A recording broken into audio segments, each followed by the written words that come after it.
Hey everybody, I'm back. It's me, Mom Dawn. Today we're making blood orange macarons.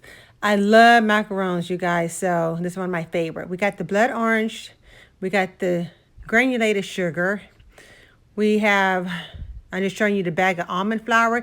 You can buy whatever brand. I just bought the cheaper one. We have egg whites. We have almond flour and powdered sugar over there to your right.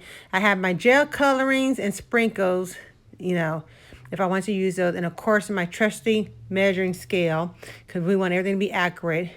My food processors. That's very important. What I did was I first got my almond flour, layered the bottom of it.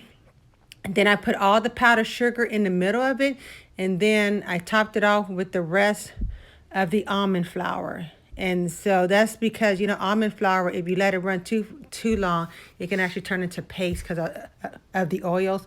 So just sort of like creating a barrier. So we would just, as you can see, I'm still doing this.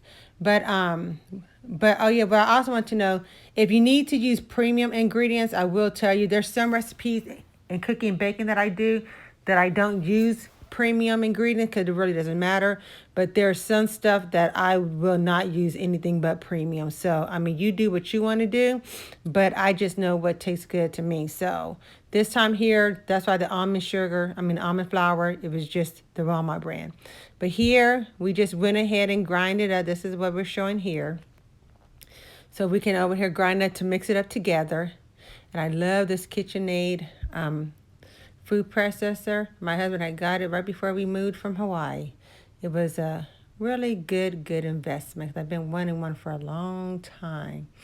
But yeah, so you just grind this up until you get it. I was hitting it to sort of mix it up. What I'm doing here now is I'm sifting it, so just to make sure that I get everything sifted, because you don't want any chunks when you're making it. You don't want to have little chunks in your cookie to look like it has little like bumps on it or whatever. So I just went ahead and strained it to make sure that everything was good to go. And here it's all strained, good to go, y'all. So, and yeah, just showing you that it's just a fine powder, just mixed together. Now here, I'm juicing my blood oranges because I need the juice for that, for the frosting. And I actually put some in the macarons. Instead of using vanilla extract, I just use this instead. So here we're putting the egg whites in, you guys. And then we're going to start to beat those to loosen them up a little here. And then I put a pinch, or for some of you all, 1/8 of a teaspoon of cream of tartar, to help it or whatever. So here we're just mixing, just getting it started. I'm so proud that I get to use my newsstand mixer that my husband got me for Christmas. Hey! Anyway, I'm excited about that, y'all. So here you see how it's coming together beautifully. Now at this point, this is where I'm going to start adding my granulated sugar. Just a little bit at a time. You don't want to dump the whole thing in. Just put it in a little bit at a time. Isn't that beautiful, you guys? I just love watching this. So we're just mixing it up until we get it stiffened for you all. That's why we fast speed it so you can see the finished product. But you see how that's stiffed? Like if you can lift your bowl and over it, then that's stiff. That right there, you guys, is a teaspoon of that blood orange. And I just mixed that in after I got done beating it to my stiffness. So then after we did this, usually I would get a bowl, a big bowl, and just put this in here. But since my mixer is really big, I have the 5-quart, I didn't have to. And here I'm putting in my food gel. I put 2 drops of the orange and 1 drop of the red to try to keep, with the blood orange color of the orange, And this is only optional. If you don't want to do it, you do not have to do it, you guys. You can put any color you want to. Don't really matter. Just make sure it's a gel food color, because if you do a liquid one, it can change the consistency, and plus it might not get the color, that you really want. But I just love the color here. It just made a beautiful, almost like a lightish orange, almost peach color. Gorgeous, you guys, just gorgeous. So I love, play with your colors, you guys. I do all the time. Yeah, see, just showing you guys. All right now, so yeah, my daughter got a little bit happy with that videotape on that. But anyway, but we love her, y'all. So here I do this in stages. I do it, well, in 3 parts. So I started a little bit, and then I'm cutting it and sliding the bowl around. It's easier with the regular bowl, which is why I suggest just getting a regular bowl, because I forgot this had a handle on it. But I just, because you don't want to stir it like you would stir, like, you know, like you would stir or whatever. I can't even think. Oh yeah, brownies or something like that. But we just want to fold it in. So we're just going to cut it through like as you see me doing, you guys. So, and then we added the second batch here. Get a little bit thicker because it's more, you know, on the flour and the powdered sugar mixture. But these, I don't know, I just love these little cookies. You can have so many flavors on the inside, you guys. You can experiment. Experiment, you guys. That's what I say. Whether you use the Italian meringue way, Italian way to do, or the Swiss meringue of doing your macarons, just experiment, because I do. Like the next time, y'all, I'm gonna be coming with a new flavor that I think you guys are gonna love. You know, just in time for Valentine's Day. But anyway, here, this is the last batch of the almond flour and the powdered sugar mix. Dry ingredients. Yeah, see, the spoon got away from me right there because it's like really thick here, you guys. Really, really thick. Now, what we're trying to do is to get the batter fluid. You don't want to see no streaks or almond flour in this batter. So it should be smooth. I know one of the ladies that I learned how to make these things, she would say something about it should look like lava. And I said, even though we lived in Hawaii, for 3 years, I wasn't trying to get close to the lava, but I understood what she was talking about. So you want to have that consistency where it just runs smoothly off your spatula, you guys. And we're going to get there. It might take a minute, but we would get there. So you just have to keep on. And here, what I'm doing is just bringing it up on the side of the bowl to let out some of the air. And when you see it start to come down, you got it to almost close to where you want it, you guys. So, I just brought it so that you all could see it. I just scraped it all the way down in, you guys. Really, really. This is actually like therapeutic for me, like with the bacon.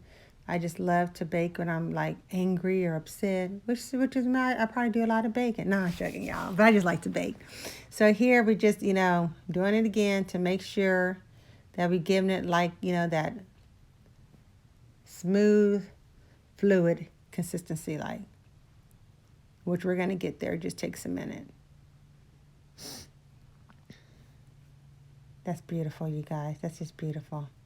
Well, yeah, and also, you guys, like always, the recipe will be in the description box. And I thank you for subscribing and liking the video. See how it's falling down? I just wanted you all to see how it's falling down. Then I got red dye all on my fingers, y'all. Every time I mess with these color gels, I'm like, good Lord, how did I get color gel all over here, See that, you guys? Now we're going to get a little bit more smooth or more, flowing here. But it's almost there. It's almost there. And look at that beautiful color. Just beautiful. Now here, we got my mat. I use one of these slip mats because they already got the circles in, so they can all be like the same size, because without it, you can actually just get something and just like draw it in on a piece of parchment paper and then put the mat on top. But this is just so much easier. I got mine on Amazon, you guys. I think it was $12.74 for 2. They are amazing, you guys. Get them. So we're piping these here. You're going to pipe.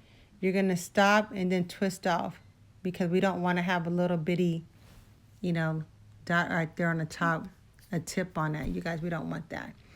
Now, of course, here I got a little bit sloppy because I was like getting impatient because I was having some technical difficulties getting the stuff in the bag. But it came out beautiful after time. Now what we're going to do is smack it, y'all. We're going to smack it down 5 or 6 times. Just act like you over there smacking somebody you don't like, y'all. We're trying to beat the air out. And I'm hitting the bottom to get air out from underneath them, you guys. But yeah, you just rise them up and hit it on your counter 5 or 6 times to knock the air out.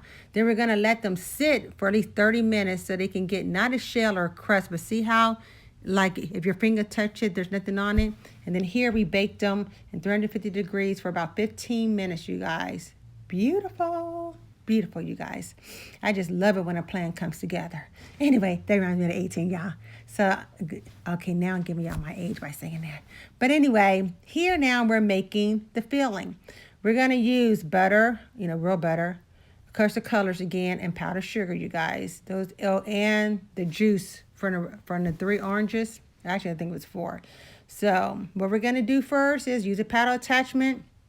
We're going to cream the butter. Cream the butter first, you guys. You don't, I mean, some people add the powdered sugar with the butter and mix it up. You do you, but this is how I do me. So I always do my butter to make sure, but just make sure that your butter is room temperature because it makes it easier. Mine was sort of cold a little bit, so it took a minute for it to get warmer. So when I got it to here to what I like it, I added my powdered sugar to it then. Now here, if you use the domino, it's like 10 times. It'll say 10 times, which means it's been sifted that many times. So you don't have to, sift it. I think this one here was just a great value brand, and I didn't sift this, and it worked fine. I think like when you use American buttercream, the secret is just to like whipping it, because I think I did mine for 5 or 6 minutes to get it where it's not grainy, because I hate grainy. I really don't care for American buttercream, but if I have to, use it, I don't want it grainy. I want it silky smooth, y'all, like the Italian meringue or Swiss meringue. So this is about as close as silky smooth as I'm going to get with American. So then here, I'm going to go ahead and add my gel colors in, and I'm still going to do the 2 drops. Well, that's a little bit more, probably 2.5 drops of orange and a drop of the red, to sort of, stick with the color combo. And as you can see, I decided not to use the sprinkles because I just wasn't feeling it. But if you're feeling sprinkles or whatever else, hey, go for it. Here, I'm just going to go ahead and mix it up until I get the colors blended in before we add the liquid. Because right now, this mixture is thick, which I guess is fine if you wanted to say pipe a rose or with it or something, but we're not trying to do that. So, and I needed it just a little bit more fluid. So we will add the orange juice, the blood orange, the juice from the blood oranges, so that it'll be to a thinner consistency. So most buttercream recipe, they just have it, to a thickness where you can do that, like, frosted cake. But if you want it a little bit thinner, then you would just keep adding a liquid, preferably something that has fat in it, like milk or cream. I even use my coffee creamer sometimes, depending on what flavor I want to get, you guys. So experiment. Like I said, experiment, you guys. I'm just giving you the basic, and you take it and run with it and make it your own, y'all. That's what it's all about. Just taking a basic recipe and running with it, y'all. So here we're just going to scrape down the sides. Want to make sure that you could tell I can still see butter here on the side. So we just want to make sure that everything is mixing, the sugar, the juice, everything. And you see how pretty that is? It's all pale. It's actually really smooth and grit-free. I had to have my daughter take just to make sure, but it was grit-free. So very, very good. And so here I'm just piping, you guys. You could pipe it. I have to hold it. You can pipe it in a circle. I ended up later just like piping a dot to it and just putting the top. It was still pretty. So it's just whatever you're looking for, you guys, whatever. Macarons, you need to put them in the refrigerator, as I like to say, to mature overnight. They just taste better to me. But because you want that chewy, when you bite into it, it's like chewy inside. So here I'm piping them, and I actually stored it in the refrigerator until the next day when I took them for the thing that I needed them for, you guys. But beautiful. And here you can use any filling, you guys. You can use chocolate ganache. You can even use, I use so many, caramel, so many things, you guys. And then here, coming up, we have the finished product, you guys. Isn't that beautiful?